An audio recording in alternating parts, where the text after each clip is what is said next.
Oh, you've missed all this? Aye, that's all. Oh, missed all the bloody introduction bit. That's annoying. You're an arm. Oh, that was going to be a great bloody wee introduction bit. Oh, gladiators, ready! Barriers, ready! Aye, ready! Hey! Oh, God. We missed out the Sharks, but never mind. So staged, you would never have that in our bit, would you? I'll just get somebody to say, hit the fucking ball! That might work. Can you hear me now? I'll try and pause then, as soon as I say something or you say something before I come in. Okay. Yeah, window. Clement was commenting on the fucking hell. And the stadium erupts in red, white and blue. You've never seen anything like it. Let's go.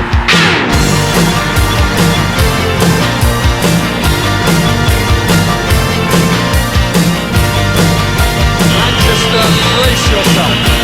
Rangers are coming! Hi everyone and welcome to the next episode of the Ayr Ready podcast. As ever, I'm your host Derek and with me is my co-host Dave. How you doing, Dave? Derek, I am top of the world, mate. Top of the world. You see where I'm going with that one? I see where you're going, Dave, because we are top of the league, aren't we? Certainly are. It's absolutely fantastic. The last week has been tremendous. The football, the results, everything has been so positive, and the fallout from the other side of the city has just been simply glorious. But Dave, we don't talk about them, do we? So I'm not going to get into that. It's still good to laugh though, mate. It really is. Yes, 3 good results to go over, some good performances, just good feelings all round just now. So, Yeah. Without further ado, we'll go down the tunnel and onto the park.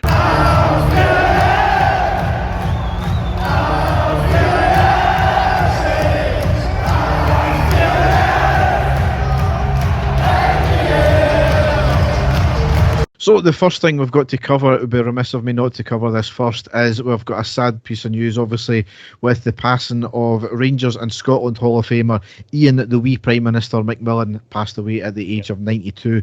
Inside forward who played over 200 times over 6 seasons for us and scored 55 goals. 4 leagues, 3 Scottish Cups, 2 League Cups, and played in the Cup Winners' Cup final in 61, which we lost as well. He was actually a part-timer as well, only training twice a week, and he worked full-time as a quantity surveyor. So obviously before our time and before my dad's time even, but reading up on him, he had 2 great spells with Airdrie as well, capped 6 times for Scotland and a well-respected player. So a completely different era, playing for Rangers and having a full-time job at the same time. Exactly. No, different times, Derek, but what an illustrious career that he did have. And the fact that he did get to live to a ripe old age as well. So, certainly anyone that had the chance, obviously older than us, that would have had the chance to watch him, obviously got to see some player. And as usual, Derek, when we get sad news like this, our thoughts are with their friends and their family, but also to celebrate the achievements that he had. Yes, absolutely. So, moving on from that, the first game we've got to cover was on Saturday the 10th of February. It was a 2-0 win at home against Ayr United in the Scottish Cup 5th round. Dave, good performance, not exceptional or anything like that, but these ties are just about getting through to the next round, weren't they? It was, Derek. I'm searching through my notes here on my iPad to wonder why I've not got any, and then it just dawned on me that I was actually there. So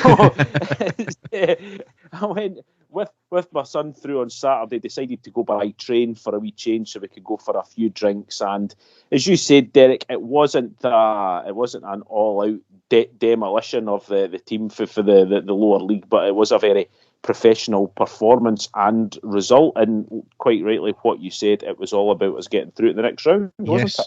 Absolutely. Had to add the spice as well of the fact that Scott Brown was their manager, and also that Willie Collum was the referee, and that was the first time refereeing since his blunder against Celtic with us. So we had 7 changes from the Aberdeen game that we just played. We lined up Butland, Tavernier, Goldson, Suter, Barisic, Raskin, Jack, Diamonde, Cortez, Wright and Silva. On the subs bench were McCrory, Ridvan, Lundstrom, Dessers, Cantwell, Matondo, Davis, King and McCausland. So quite interesting sticking with Butland and goals as well, and Tavernier as well. I thought this was the game to give him a rest. Captain of the team, Derek, I think he's the type of guy that doesn't want to have any rest from any games, wants to play every single match, lead by example. So trying to think who we would put in at right back, to be honest with you right now, I don't actually know who our reserve right back would be, because I realise that Sterling's in there, but he's been so effective in every other position that he's been in that I wouldn't automatically count him as our reserve right back at the moment. Yeah. So on the second minute, Cortez picks up the ball on the left. He cuts in, has a curling shot on the deck that hits the outside of the post and just wide. On the 6th minute, there was a shot from Cortez outside the box, an easy take for the keeper. And on the 10th minute, we go 1-0 up with Barisic, of all people, scoring. We went down the left side with Cortez, who gets into the box, crosses in on the deck. It was cleared back to him. It was a cut back pass to Borna, who shoots in a deflected shot into the back of the net. Said it all along, don't care how they go in, as long as they go in the back of the net, and it just shows you just having a shot. Right for the start, I thought that Cortez looked the main man. He was so direct, he was really going for it. You could tell he was in the mood, and it was there, and Barisic went for the shot, and regardless if it took a deflection or not, it's not as if it was a fluke that it cannoned off his knee from someone hitting a pass and went in. He did actually go for the shot, took a nick past the goalkeeper, 1-0, and I was fully expecting for that stage that we were really going to go on the offensive there and score a good few more, but some frustrating defending by Ayr United, as you're about to get into. Yes.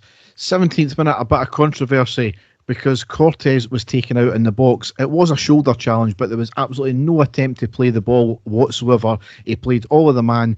No penalty was given. That was a clear-cut penalty for me, Dave. Yep. Yeah, I would say so. It was excessive force, I would say, and quite rightly, what you said, there was no sort of effort to go for the ball. It was basically going for the man. It was inside the box. I would have said the same thing, Derek. But who are we to argue with the referee, Willie Collum? 20th minute, there was a header over the bar from Ayr. 27th minute, a quick break from Ayr after Suter has a poor first touch in the Ayr half and loses the ball. It was crossed in and knocked out for the corner. Once again, though, losing possession easily in the opposition half. When's it going to stop? I know, and it's any time that we have been in any danger, Derek, it's been through our own fault, usually by giving away cheap passes and things like that. So definitely something that they need to cut out. Yeah. Ayr were having a wee bit of possession and chances, maybe about for 5-10 minutes there. 29th minute was a quick break down the left. Barisic with a great cross into the middle and a header wide by Silva. 36th minute, claims for handball in the Ayr box after a header from Silva hit off the t-shirt line of the defender, so correctly not a penalty given. 40th minute, Cortez with a lovely cross on the deck from the left that fizzes across goal, but nobody could stick a leg out, unfortunately. 44th minute, lots of possession, probing in around the Ayr box, ending in a cross from the right. Barisic with a sclaffed shot, deflected off the defender, which forces the keeper into a good save, and that was half-time there. So, disappointed we weren't more goals up at this point, but we were still on top. As I said, Ayr had maybe about 5-10 minutes of possession, a couple of shots, but nothing to worry about at all. Into the second half, 48th minute, a corner in from the Ayr and a shot from their player in space at the edge of the box, but went well wide. 60th minute, lovely play by Wright inside the box, skipping past players on the right, gets a cross in that flicks up. Diamande with an overhead kick, which was cleared off the line, and then another overhead kick blocked off the line and then cleared as well. Really unlucky, both the chances there. Big time. Yep. 61st minute, Cortez, Barisic and Diamande off. Ridvan, Cantwell and Matondo on. 70th minute, Jack came off and Lundstrom on, and then 6 minutes later on the 76th minute, Silva made it 2-0. It was a lovely pass through the defence by Tavernier to Cantwell on the right, who gets the touchline, who has a beautiful chip ball into the middle of the box. Matondo comes steamrolling in, skiffs off his head from about 2 yards out. How he never hit the target, I don't know. He ends up hitting off the post, rebounds back out to Silva, who blasts it high into the net. There was a VAR check just before the kick-off as well for a possible handball by Matondo, no handball whatsoever. I don't know where they get that from, but it was just a lovely all-round move and a great finish by Silva. Yeah, it certainly was, and we've been looking for a poacher. Certainly that was a poacher's goal, Derek. So I don't know if that's maybe what Clement is trying to get more involved in, being a lot closer to the goal rather than that number 10 role. But great to see him score, and by the looks of it, he was absolutely delighted with his goal, the way that he was celebrating after it, and that gave us the two goal cushion. Not that we were in any serious danger, Derek, but it's always good to get that wee cushion and just try and see out the rest of the game for there. Yeah. 79th minute, a driven effort by Ayr on the deck and an easy take for Butland. 84th minute, Ridvan off and King on. And the last piece of play I've got here on the 87th minute was a corner in from the right, eventually shot from distance. It was a trundler, spilled by their keeper, couldn't find the space to get another shot off, and that's how the game ended up. So, decent game, decent performance. As I said, not set the heather alight, but I'll take it in a cup game any which way it comes. As long as we get through to the next round, that's the main thing. Bit of fallout after the game though, because Scott Brown, and has to be his usual arrogant self, claimed that Silva should have been sent off just after the second half kicked off for a kick on one of his players. It was a foul that was given, but there was really nothing in it. I think he did connect, but it wasn't meant at all or anything like that. And there was even claims that it was Silva that got kicked. Plus as well, his first yellow card in the first half No, it was never a yellow card. It was a foul, yes, but never a yellow card. Scott Brown went on to say it was a big decision, a pressure decision, and it probably was not the right decision. But I knew he was never going to get sent off. That was never going to be a red card. I think if it had been the other way around, it could have been. It was the pressure coming into these big occasions. Some people can deal with it, some people can't. What an idiot. Seriously. I know. Especially the fact that it was Willie Collum that was the referee, Derek. Let's be honest, Willie Collum has never shied away from controversy and certainly isn't scared to send any Rangers players off or give any decisions against us in matches. So he's talking an absolute load of rubbish for that one. As I say, if it had been another referee and he made comments like that, but certainly no, but Willie Collum, because we all know what he's like. So absolute nonsense. Yep. So we go into the next game. It was on Wednesday the 14th of February, Valentine's night. We won 3-1 at home against Ross County in the Premiership. Dave, it was 3 going on 30, wasn't it? It really should have been. It was the chance for us to go top of the league on goal difference that night. It was a night that we were all hoping that we were going to get quite a few goals, and apart from some absolutely superhuman abilities from the Ross County goalkeeper, it really should have been. Yeah, I mean, just the stats here alone: 23 shots on target, 10 off target, 72% possession, 20 corners, 1 offside, 10 fouls, 1 yellow card. Their keeper made 20 saves. I think that broke the SPFL record for the amount of saves a keeper had to make as well in one game. It did, Derek. On the other hand, the frustrating thing was the Ross County stats: 1 shot on target, 1 goal, which is really quite annoying also. But as I'm sure you're about to get into the game, we'll dissect what we think happened and what went wrong. But certainly that was maybe the only frustrating thing, apart from the lack of goals that we should have scored. Yeah. So we lined up with 7 changes this time from the Ayr United game. Lined up Butland, Tavernier, Goldson, Suter, Ridvan, Lundstrom, Lawrence, Cantwell, McCausland, Matondo and Dessers. On the subs bench we had McCrory, Silva, Cortez, Wright, Davis, Barisic, King, Diamandi and Raskin. So I'm not going to go into every single shot and chance that happened because there's far too many. I had RTV issues in the first couple of minutes, so I missed it. But we scored on the 5th minute with Dessers scoring. It was a long ball down the right side from Tav to Dessers into the box. The ball bounces, a small header for Dessers to control it, and he lifted the ball over the keeper and into the net. Just a fantastic finish from Dessers, wasn't it? You know how frustrated I am with him, Derek, when we can see him scoring goals like that, and it was a fantastic goal because he's had his back to goal. Basically, he cushioned the header himself, controlled it perfectly, knew where the goalkeeper was and to over him without actually even facing him. It was a fantastic goal.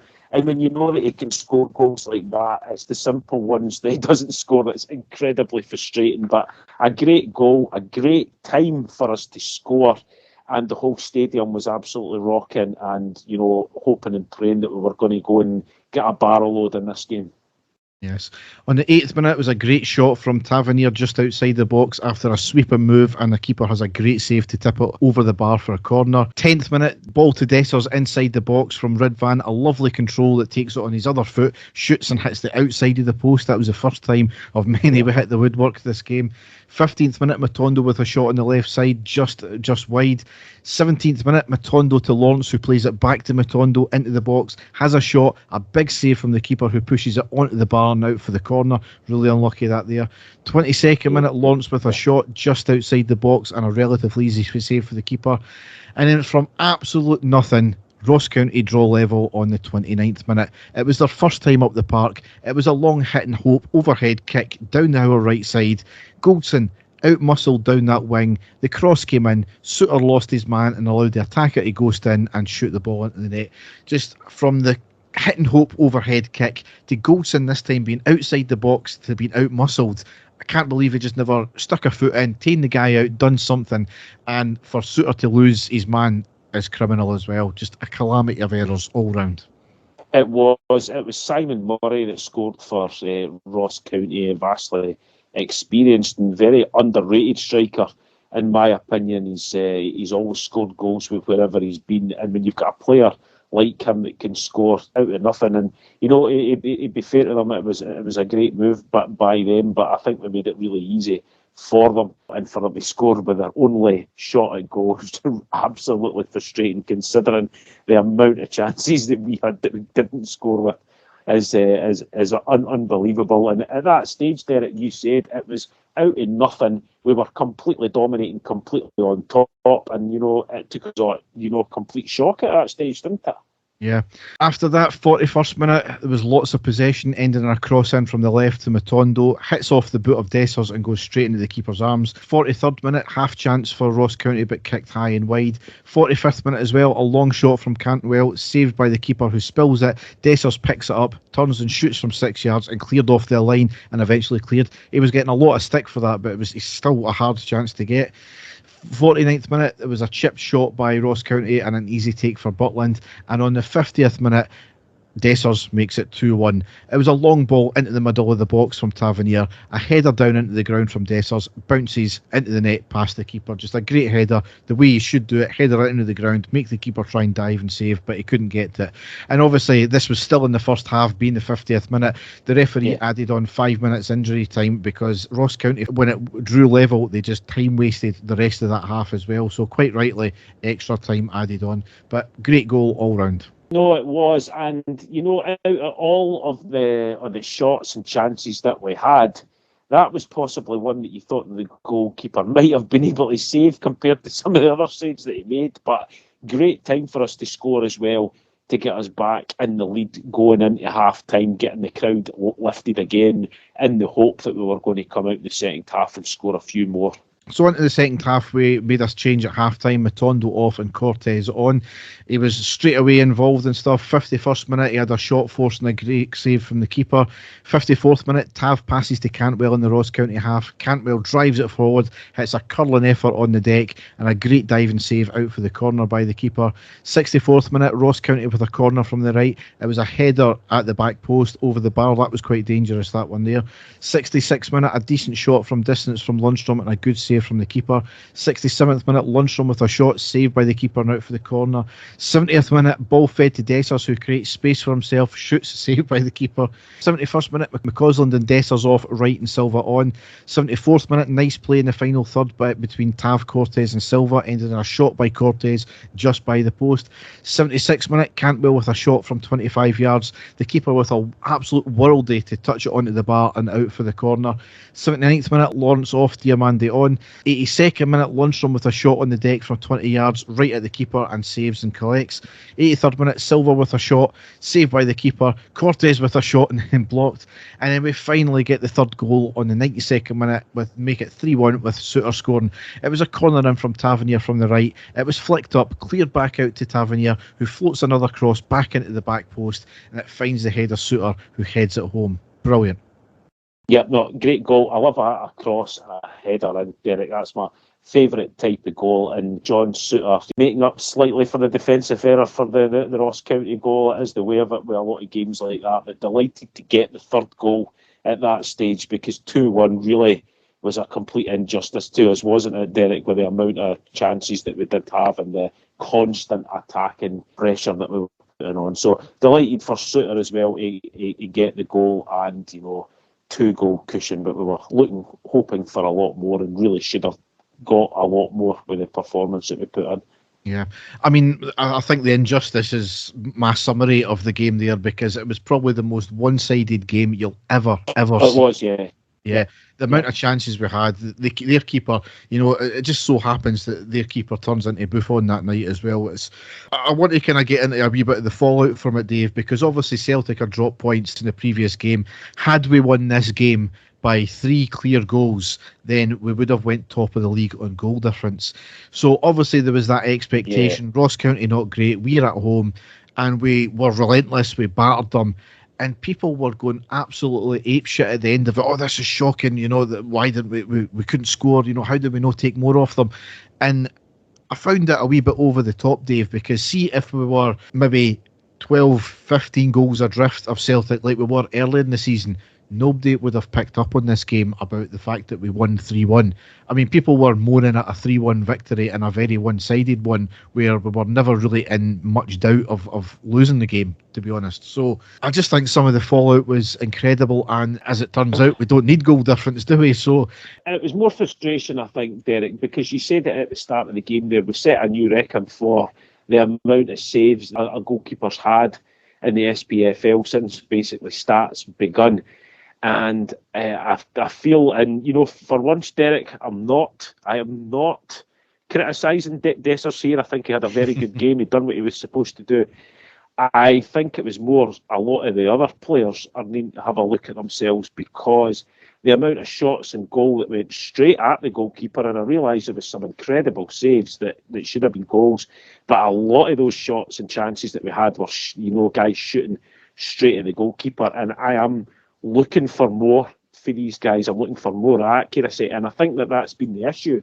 The only sort of issue that I can say, and I know we had all the talk about us not going out and buying another striker and stuff like that, but with the amount of chances that we are creating, I'm expecting a wee bit more for certain other players. I thought Matondo in front of goals was absolutely shocking. He looked absolutely hopeless, and he is. You can see the endeavour and the speed and everything that the guy's got that causes problems. But, I just feel that, we should be looking for a bit more. If there's going to be a criticism in front of goal, we should be looking for more from our other attackers, not just our strikers that are on the field. That was my only gripe about it, Derek. But I'm certainly not going to complain about a 3-1 win.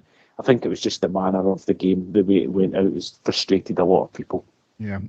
And if our gripes and frustrations were apparent, then Celtic's fans' meltdown on this was just absolutely epic. I mean, this was our game in hand, bearing in mind, so we drew level on points, and we, funnily enough, drew level on goal difference as well. And Celtic fans trying to justify their position. Oh, yous are not top of the league. Yous can't even get goal difference, and we're still top because we've won more games or whatever it is. I mean, Dave, it was comical to see them try to justify the fact that they've let an 8-point lead slip out their hands. An 8-point lead, and I don't know how many goals as well, Derek, considering, like what I've just said, we should be beating teams by a lot more. So it's the one thing that we've struggled slightly with, is putting teams away. So for us to claw back what we've done, and you've not even got into the next game yet, Derek, for us to claw back and get back on level points with them, with even the chance of us going top, was quite sensational and incredible what the achievement that the manager has done. And like I say, I think that puts us nicely on to the next game to be fighting the glorious position that we're in at the moment, isn't it? Yes. So as I said, we don't even need goal difference, because on the Saturday, Celtic drew against Kilmarnock with a last-minute equaliser from Kilmarnock. Arguably, Kilmarnock should have had a penalty, and they were on top for the second half, so arguably could have lost the game. Yep. But the onus was on us on the Sunday to capitalise on that, because we've had a bad history, especially this season, of not doing that. But on Sunday, the 18th of February, we didn't need to worry about that, because we won exceptionally comfortably 3-0, and that was away against St Johnstone in the Premiership. 5 changes from the Ross County game as well, so ringing in the changes as well. That's the way I like it. Now we're making changes to keep the squad fresh. It's quite incredible, Derek. I mean, I honestly can't think of it that's happened before, but it's not the fact that he's making changes because players aren't playing badly. He just has a squad, and that was James Tavernier who said that midweek at training, everybody's busting a gut and everybody's desperate to play, and there doesn't seem to be anyone who's off their game at training. So whereas that is a nightmare for the manager, it's great for us, because it shows that there is a large group of guys there who can all come in and all give 100%, and who he feels confident in to go out and win the game. And we've not seen that in years and years, have we? It's fantastic.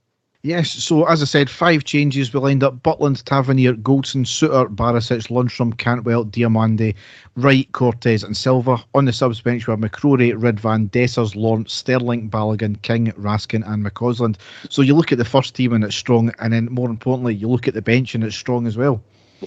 Yeah, exactly, yep. However, the first half was an absolute bore fest. I mean, I think a lot of that was to do with the absolute disgrace of the pitch. It was just so wobbly. You were playing a slow ball on the deck. Yep. It was bobbling all the way. It was difficult to get our passing game going. And I could say it's the same for both teams, but I'm not sure St Johnstone really have a passing game, to be honest. We talk about we're wanting grass pitches over AstroTurf pitches, but certainly if that's the state of the pitches in Scotland at this time of year, is it really worth it?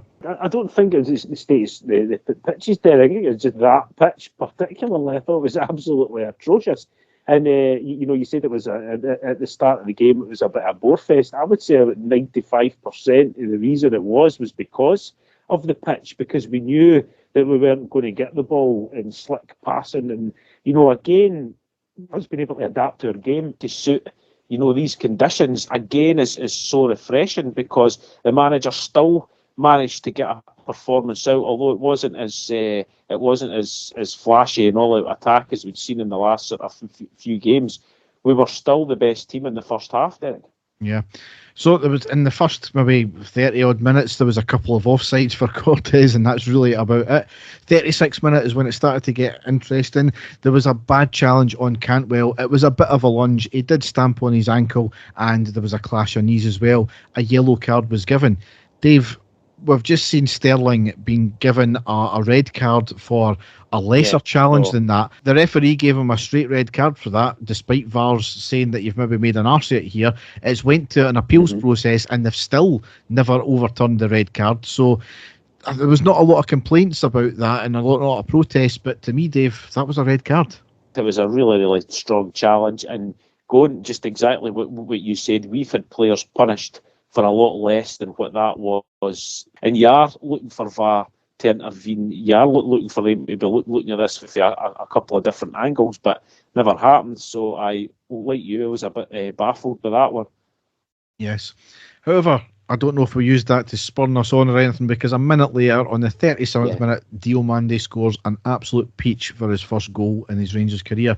The ball was played up to Cantwell, who has a flicked ball to Silva, who laid it off to Dio, who looked up and has an absolute cracking shot into the back of the net from just outside the box, out of absolutely nothing as well, and it was an absolute pinger of a shot. It was a tremendous goal for him, and when he signed for Rangers, the manager had made a few comments saying, that he did like to have a pop at goal, but certainly that was an absolute cracker of a goal for him. I mean, imagine scoring that as your first goal for Rangers. Absolute peach. And honestly, you took the words out of my mouth. It came from absolutely nothing, because I was sitting there saying, I wonder when the first sort of chance is going to be, and then it was a goal. Absolutely nothing, but great goal and a great time. Again, I keep saying this, it seems to be sort of crucial times that we're getting these goals, and that certainly was, because it set us up for the rest of the first half and definitely going into the second half. 45th minute, just before half-time,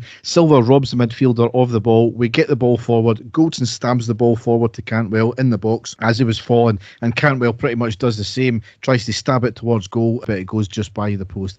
And their half-time rung out. So not a lot of great play at all. A lot of the play, it was breaking down because Wright was losing the ball a lot as well, not playing well at all, even to the extent that he was hooked at half-time and Sterling came on for him. So completely the right decision there. Right, he's one of these players who comes on as a sub and seems to give you something, a wee bit extra pace, but sees a starter, he's hopeless, Dave. I thought it was quite strange as well, the fact that it was Sterling that came on. As I say, he's definitely our utility player. I think he's played in absolutely every position bar striker for us so far. And let's be honest, Derek, I thought he was excellent when he came on playing in that role.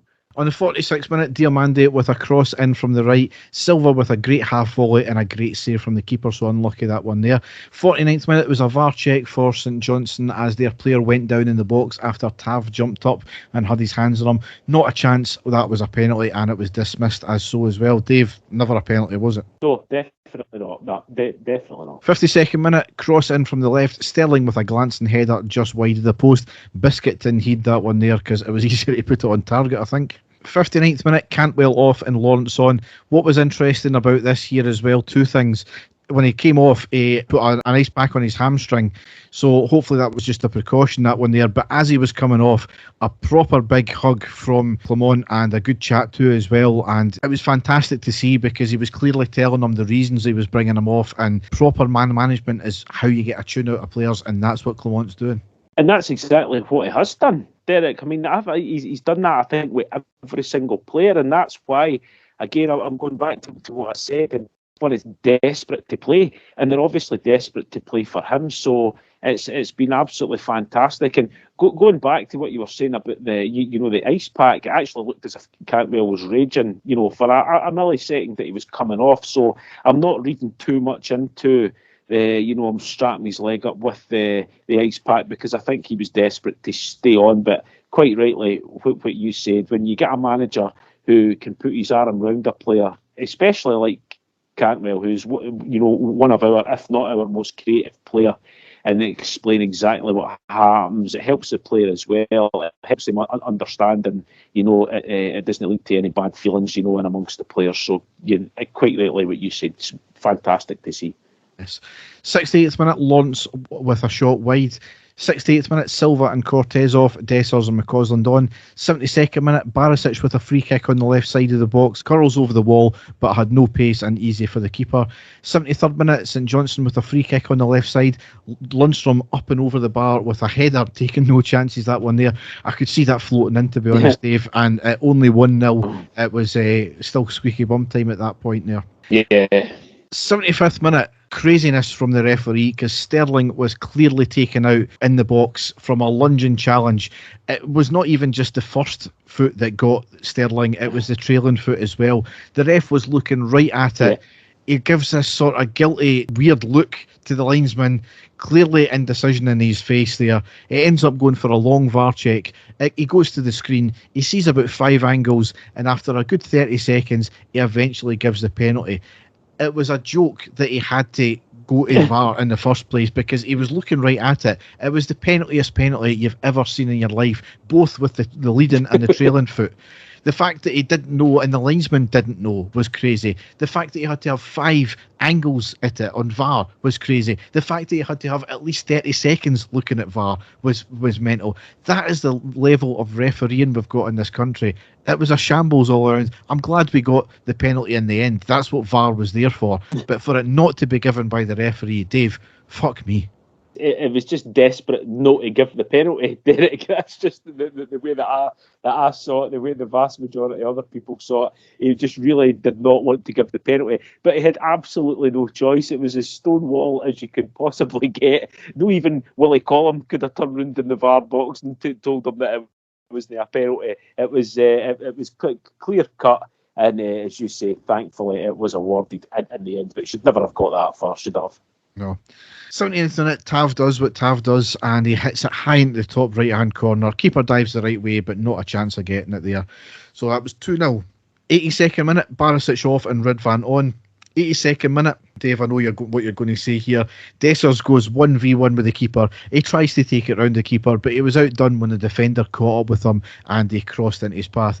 It was easier to score. I think he had the touch of the Kenny Millers. Too much time to think about it there. Just get a shot off. That's what he's guilty of at times, not getting the shot off. Believe it or not, I'm trying to play the devil's advocate here. Derek, does he have more of an issue with awareness of where the defenders are rather than getting the shot off? Because it seems to me that he's desperate every time he goes into that position to try and round the goalkeeper. That's what I say. It's his first instinct to round the goalkeeper, which is fine if you're a striker. If you've got that ability to be able to do that, that's fine.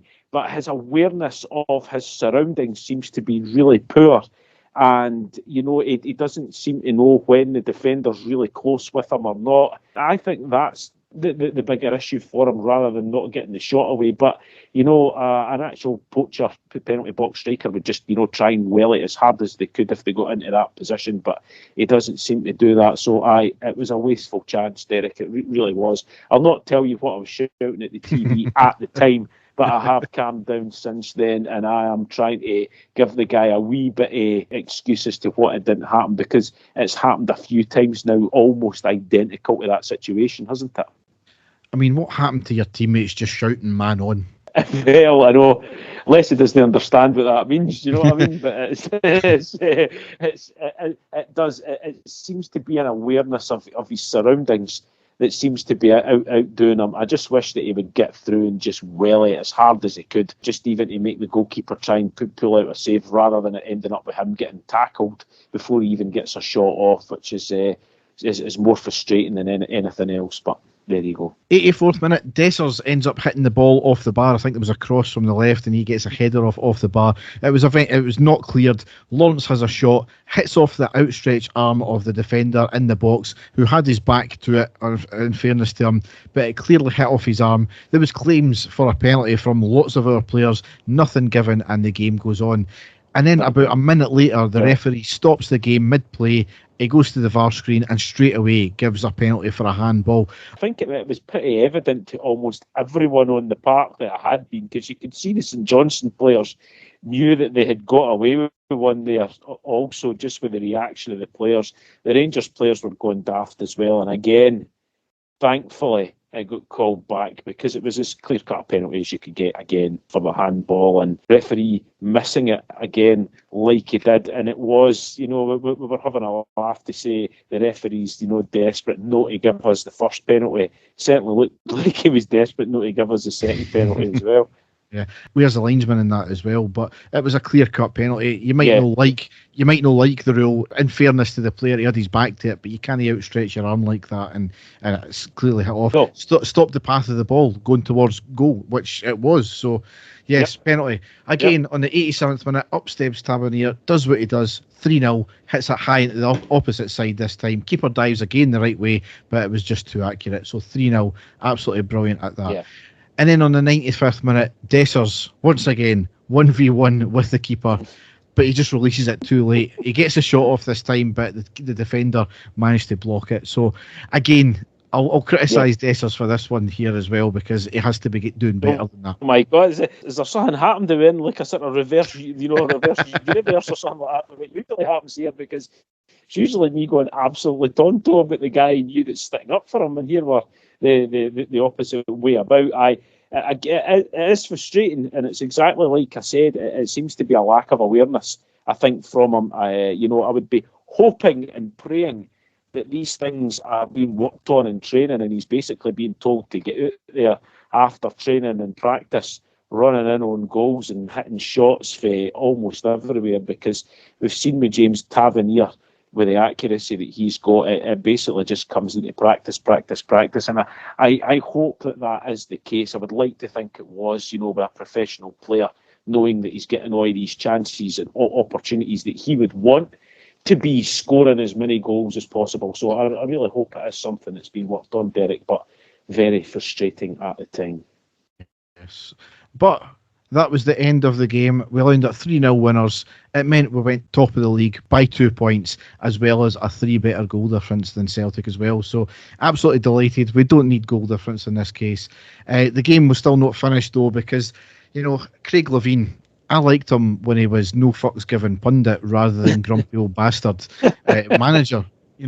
He was moaning after the game. He wasn't happy with VAR, stating it was a huge frustration that it's another 2 VAR interventions. Then went on to say he hasn't seen them back himself, but he's been told the first one was probably a penalty, but the second one was very dubious.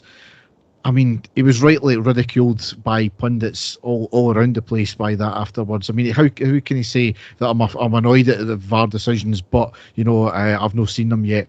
I mean, he's commenting on them, he's not seen them, and he's then confirming one of them was a penalty. He may not like the rule about the second one, about the handball rule, but it's the rule in place there. And also, if the referee had done his job in the first place, VAR wouldn't have had to make the call. So he's moaning at the wrong person there in that case. But Dave, I think the wider point here is that's 2 managers in the 3 games we've covered tonight, along with several others this season, making similar comments against us, that it's borderline bringing the game into disrepute. They're showing themselves up too. So when is the SFA going to take action on that? I don't get that, Dave. How can you come out and make comments like that and not get pulled up about it? It's happening a lot. Not quite as bad as some of the comments that Neil Warnock's been making in his last 2 games, right enough, when he was talking about decisions being borderline manslaughter and things like that. But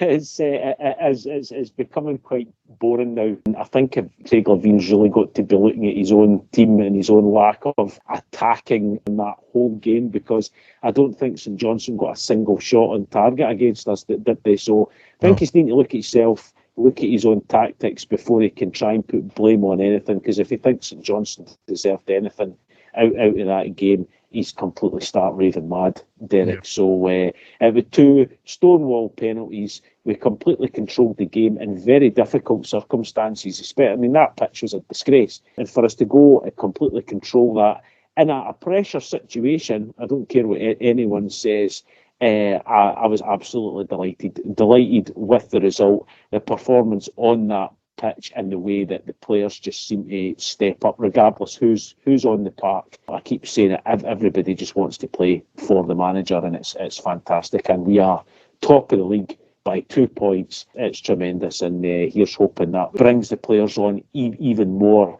The confidence is instilled with us being at the top of the league, and they thrive on it, Derek. That's what I'm hoping for. Yeah, I mean, it's first time in 2 years, I believe, we've been top of the league, and it's been a fight. And yes, you've had to have Celtic drop points as well, but they got in that position in the first place because we were dropping silly points. And since Clement's came in, the only points we've dropped is against Celtic. So we've been absolutely relentless. We've more than met all the challenges so far. We've got a lot of important games still to come up, but that's the nature of the beast. Just one last thing to finish off the St Johnstone game. Craig Levein never mentioned this rather comical moment when Cantwell thrown some sort of boot tape or something similar like that towards the St Johnstone player, and he fell to his knees like a sniper had hit him. I mean, it was comical. It was that way that it sort of fell, and just as he was going down, he realised that that's all it was. It was a bit of tape. It wasn't going anywhere near him, but it was too late to pull out him going down, but he knew, and he had to get up as quickly as possible. It was pathetic. It really was.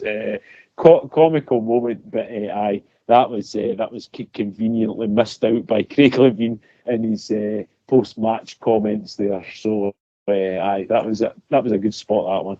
Yes. So it leaves us in the table, as we've said, top of the league. We've played 26, won 21, drawn 1, lost 4, scored 56, conceded only 13, goal difference plus 43 on 61 points. 2 ahead of Celtic with 3 better goal difference, and we're 12 ahead of Hearts as well. So just absolutely outstanding, and there's a lot of football to play, which we've got a massive game coming up on Saturday the 24th of February. That's at home against Hearts, who have been on a fantastic run just now. Can't take that away from them, unfortunately. Yeah. That's a 3 o'clock kickoff, so it's good that it's at home, but it's a massive game nonetheless. Then, and equally as next bigger game is on Wednesday the 28th of February. That's away to Kilmarnock in the Premiership. That's a 19:45 kick-off. I mean, Kilmarnock have been the informed team against the Old Firm. I think they've beat us, they've drawn with us, they've beat Celtic, they've drawn with Celtic. So it's going to be a massive game, that one there. Saturday the 2nd of March at home against Motherwell in the Premiership. That's a 1500 kick-off. Then we will have Thursday the 7th of March. That's going to be the first leg in the last 16 of the Europa League. Sunday the 10th of March away against Hibs, Scottish Cup quarter-final. That's a 17:30 kick-off. Thursday the 14th of March, that's the second leg against whoever the opponents are in the Europa League last 16. And then Sunday the 17th of March away against Dundee in the Premiership. That's a midday kick-off. So Dave, a season-defining kind of few games coming up, obviously, with the two difficult games against Hearts, Killie. You've then got, obviously, Motherwell. You've got the Europa League, which is going to be massive as well. You've got the quarter-final, win or bust. Bring it on. I've been saying it for the last week, ever since we got to the top of the table. I think it's these next two games, Derek. I think these two next games are massive. If we can get 2 victories out of these next 2 games, I think this is going to go a long, long way. Because we're playing, the next informed team in the league with arguably the best striker in the league against us on Saturday, who have had quite a decent results against us the last few times that they've played us. Really difficult game. And then, as you say, away at Rugby Park on Wednesday night on that pitch, it's going to be difficult. So, if we get 2 victories, I will be absolutely ecstatic, Derek. So, bring it on. And as you say, we'll have to wait till Friday to the draw for the Europa League to see who it is that we get in the next round, and fingers crossed it's a tie that we will be confident in and trying to progress there. So all to play for. Massive season, but a fantastic position for us to be in going into these games, Derek. Absolutely fantastic. For the fact that we're still within a chance of getting a quadruple in February is something mental. So we'll see how it goes. Yeah. So we'll go into the news.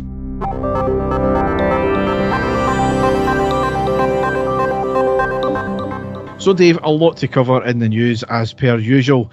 We've got to start off with this absolute crazy story that's continued to go on from the last podcast as well. Obviously, after the SPFL executive shambolic reply to the 6 Premiership clubs who demanded answers over the governance review, the clubs hit back saying, following the club's letter to the SPFL chairman and chief executive, a response was received from the chairman on the 9th of February. On consideration of the chairman's letter of reply, the clubs believe it to be imperative that in the best interest of transparency and governance that the chairman and chief executive meet with their shareholders. To that end, the clubs have invited their chairman and the chief executive to attend a meeting of all member clubs to address the issues around the independence governance review.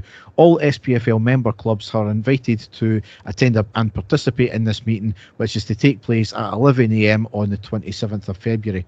Now, that's basically the 6 clubs putting this back into the executives' hands.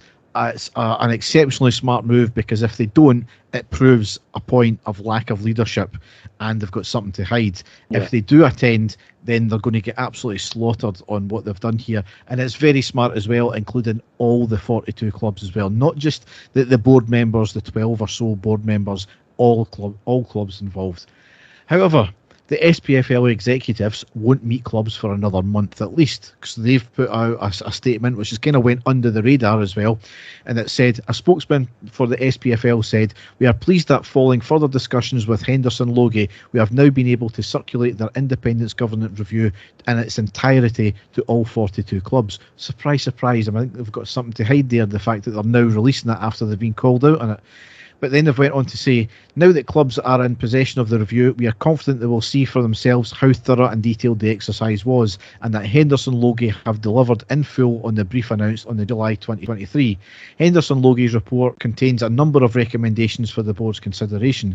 The board had hoped to consider all of Henderson Logie's recommendations at its scheduled meeting on Monday the 19th of February. However, one director requested this discussion be put back to allow all board members to attend. That meeting to discuss the individual recommendations deliberations is therefore scheduled to take place on the 19th of March, which is the first day after the 19th of February that all SPFL board members can be there in person.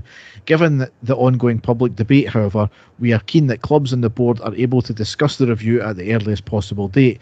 A scheduled meeting of the Premiership clubs will take place on the morning of Monday the 19th of February, and the governance review is already on the agenda. The SPFL board is meeting later that day, and its agenda also includes the governance review.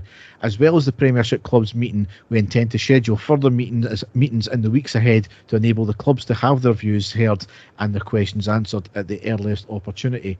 The board will discuss the timing of those meetings on Monday. In addition, we intend to call a general meeting of all 42 clubs in line with the SPFL articles, where our shareholders will be given ample opportunity to consider the board's proposals in respect of Henderson Logie's recommendations as soon as possible after the 19th of March. Dave, that's a lot of fucking waffle just to say, no, you're not getting the meeting that you do.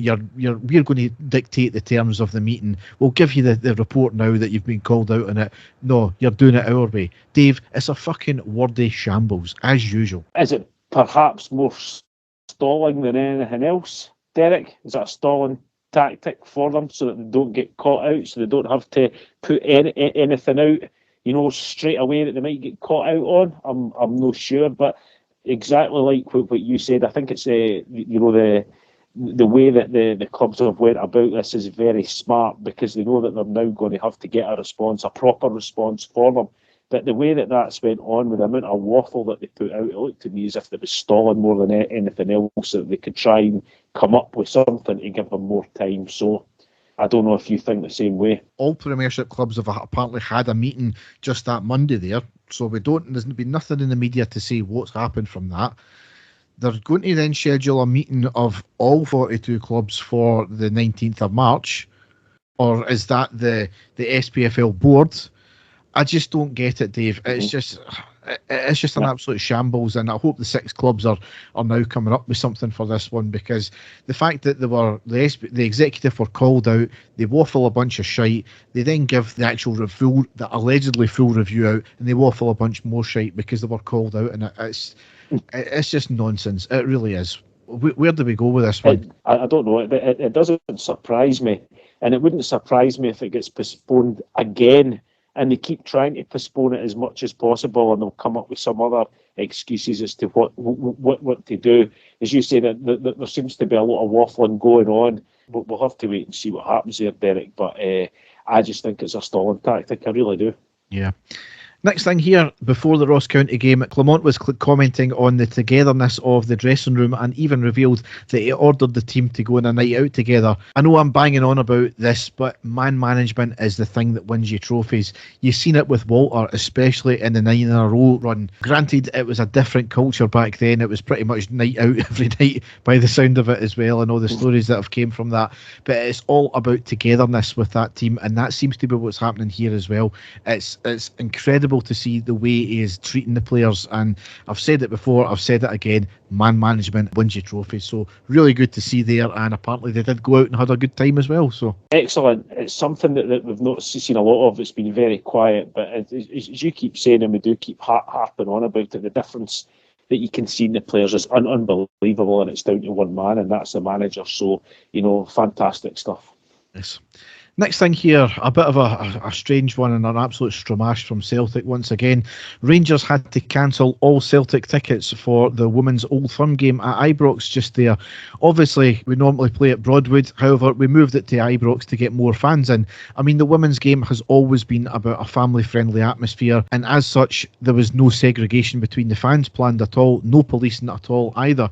They generally mix in well. It's not a police fixture. However, Police Scotland got in touch with Rangers because they had intel with about a large number of known Celtic risk fans attending, and they were likely going to cause a protest. Rangers asked Celtic to cancel the tickets of those individuals. However, typical Celtic, they refused to do so. So Rangers had but no option but to cancel all of their allocation for every Celtic fan there.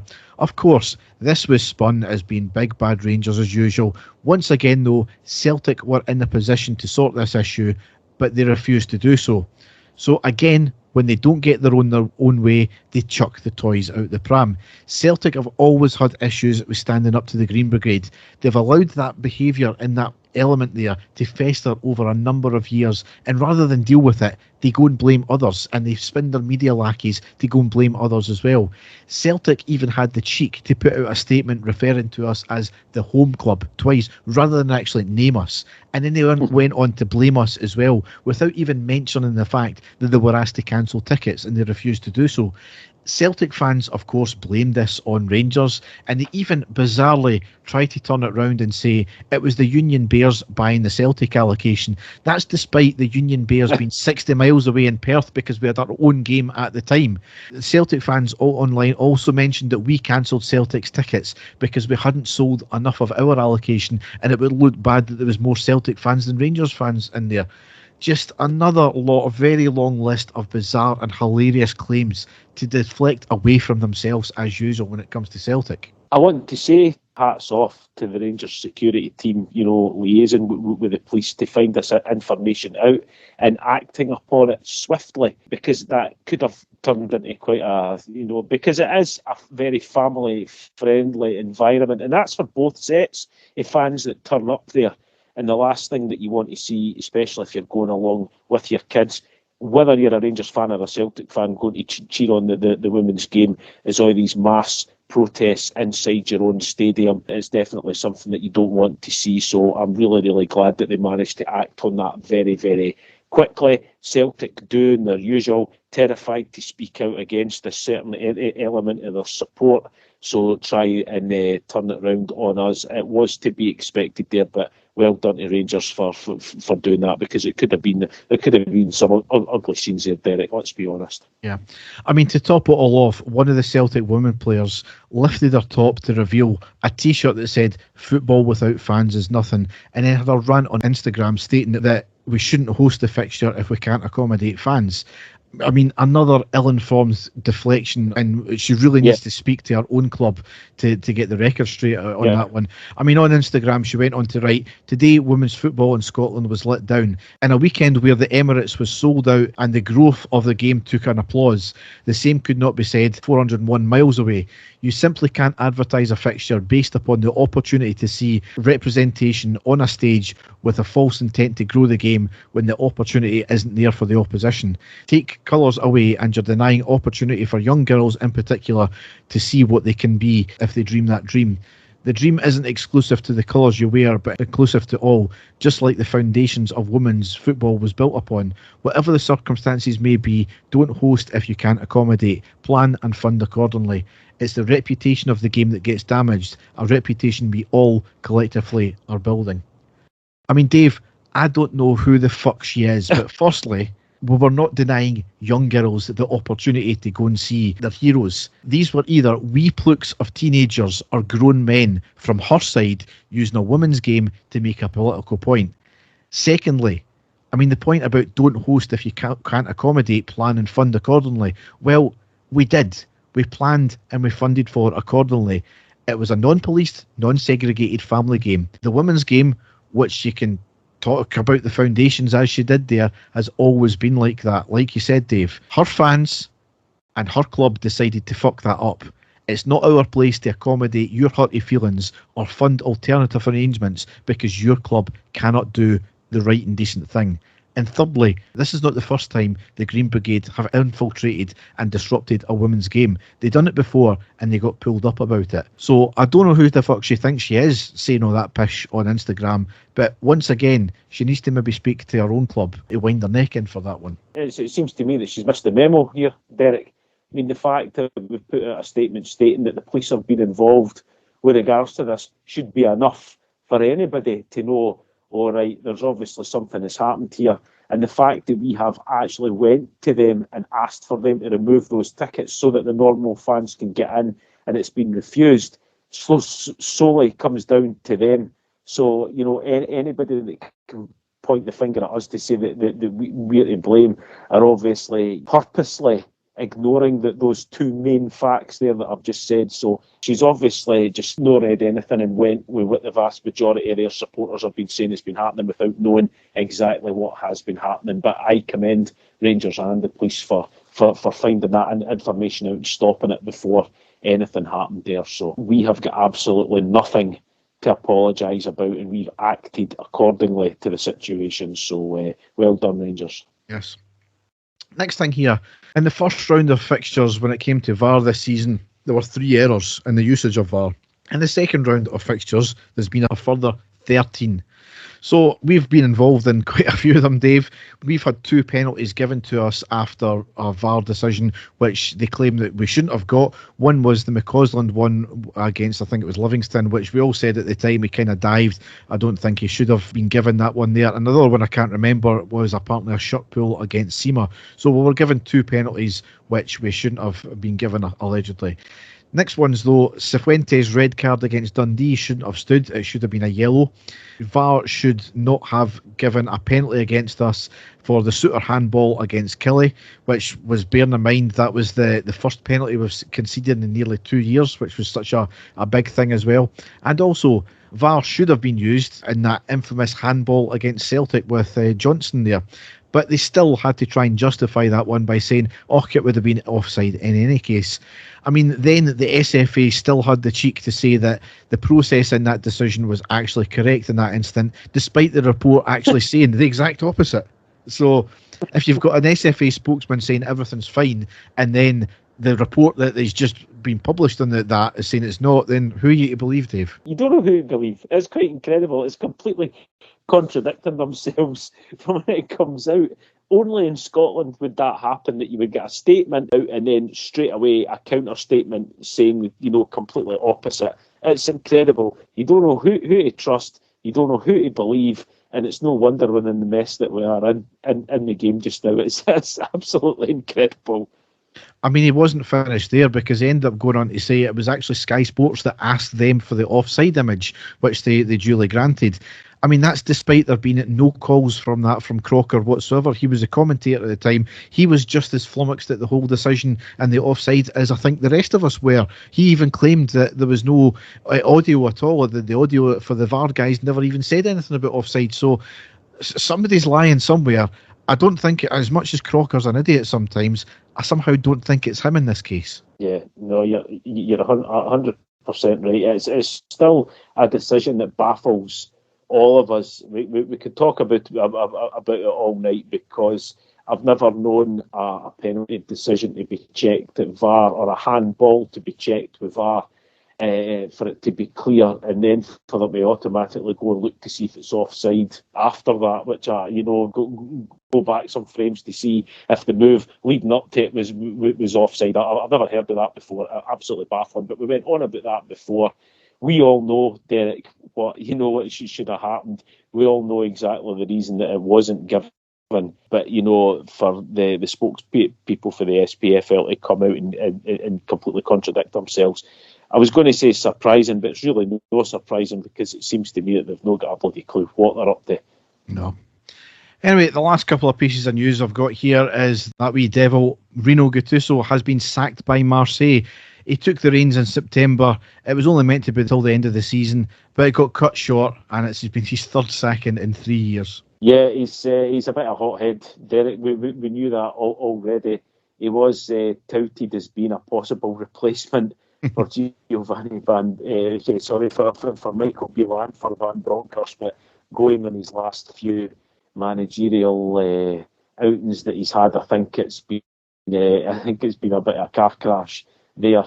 Clash of style, clash of owners and managers, and I certainly wouldn't like to get on the wrong side of him, Derek. So I think they maybe got away with that one there. But we wish him all the best in the future, regardless where he ends up. So it's like I said, we'll wait and see where he ends up next. I'm still quite shocked he's not landed in English football, to be perfectly honest with you, but that could come in the future. And the next one here, rather mentally, Michael Beale has been sacked by Sunderland after 9 weeks. I mean, that's not the full story, because it looks as if he had some sort of Twitter account as well.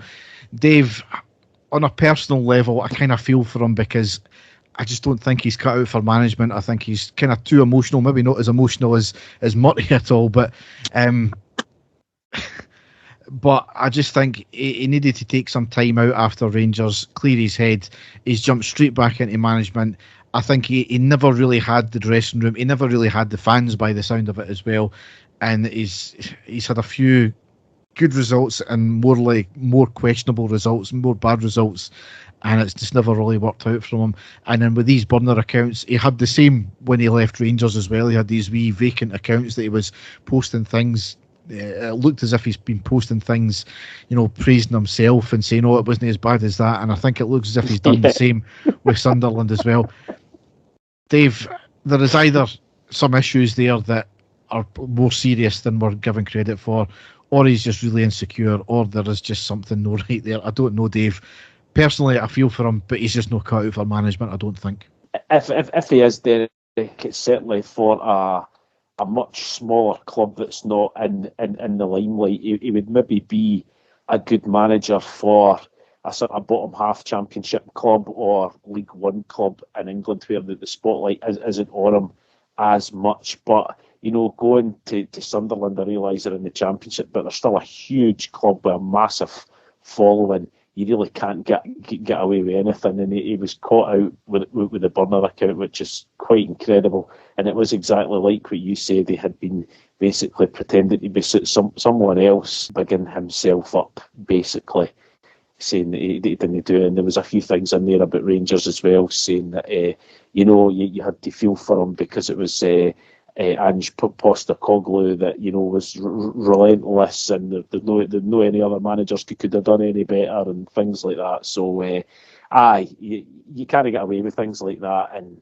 I think he would be better at a much smaller club, and who knows, he might get back into it maybe just as an assistant coach or something like that. But very, very bizarre, Derek. And this week has been incredible with things that we've found out online, especially in the last few days. But that's certainly up there as well. Quite remarkable. Yes. So, man's penis rots from the inside after he shoved 3 button batteries into his urethra. A man's penis rotted from the inside after he shoved 3 batteries up his urethra, medics have revealed. The 73-year-old Australian waited a whole day before seeking medical attention because he couldn't get the 1 centimetre wide button batteries back out. He told doctors he had put them there for self-gratification purposes. No shit, eh? But hadn't suffered issues in the past he's done it before. Christ. But after 24 hours, the batteries were starting to cause him moderate pain, as well as making his foreskin severely tight and causing him issues with peeing. The doctor of Western Health in Victoria said that the battery acid had leaked and already caused necrosis. Oh, right. He said, to the best of our understanding, this was the first reported case of urethral necrosis with button battery insertion. Our case demonstrates the damaging effects that button batteries can cause and needs emergent removal to prevent further tissue injury and cause long-term complications. Button batteries are corrosive and tissue liquefaction and necrosis can occur within 2 hours. Oh, God. I'm thinking more of the acid leaking out more than anything else, Derek. Yes. In the latest shocking case, doctors found that the man's urethra had been stained black by the batteries. Doctors tried to remove the items using forceps and other tools, but the man struggled to tolerate the procedure and this was abandoned, they said. He was put under general anaesthesia and medics were able to successfully remove them and finding they were coated in a black tar-like material. They gave him a 2-week supply of antibiotics. He was discharged and after 3 days recovering from the operation. He came back 10 days later after his penis became swollen and discharge started to appear around his urethra. They operated on the organ again, finding an 8 centimetre section of dead tissue in the shaft. Oh, God. Dave. The moral of the story is, don't stick batteries up your bum, Derek. Up your bum? No, don't stick them up your bell end, Dave.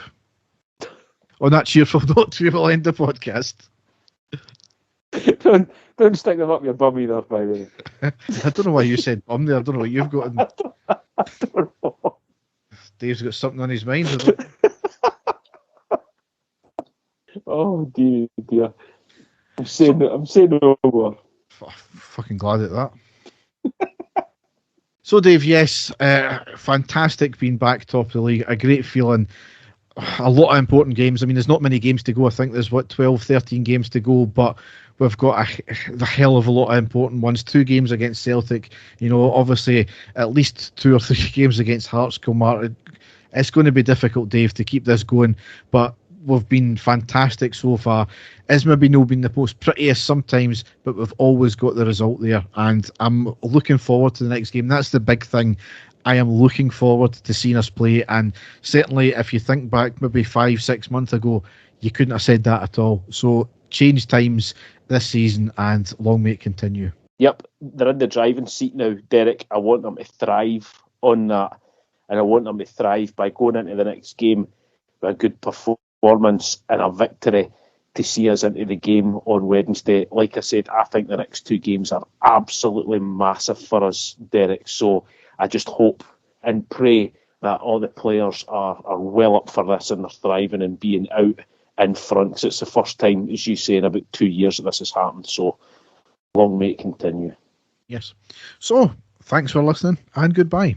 Take care, folks. Bye-bye. And the stadium erupts in red, white and blue. You've never seen anything like it.